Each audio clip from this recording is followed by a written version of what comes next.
మా వాడు పెట్ కావాలి అని గొడవ చేస్తుంటే చూద్దామని మా ఇంటి దగ్గర ఉండే పెట్ స్టోర్కి వెళ్ళాం. మాతో పాటు మీరు చూసేయండి.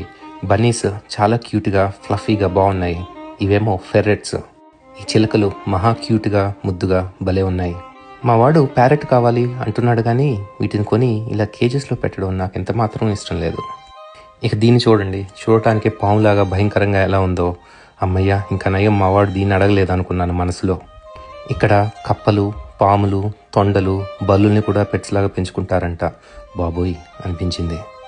ఇక ఇక్కడ ఎన్ని ఎక్వేరియంస్, ఎన్ని రకాల చేపలు ఉన్నాయో మీరు చూసేయండి. ఇక లాస్ట్కి కుక్క పిల్లల సెక్షన్కి వచ్చేసాం. కుక్క పిల్లలు ఎంత ముద్దుగా బాగున్నాయో, కానీ వీటిని అడాప్ట్ చేసుకోవడానికి ఒక పెద్ద ప్రాసెస్ ఉంది. ఈ అడాప్షన్కి అప్లై చేసిన ఫ్యామిలీస్ని ఇంటర్వ్యూ చేసి వాటిని మనం బాగా చూసుకుంటామా చూసుకోమా అని డిసైడ్ అయ్యి అప్పుడు ఓకే చేస్తారంట. నేను ఏం తీసుకున్నానో గెస్ చేసి కమెంట్ చేయండి.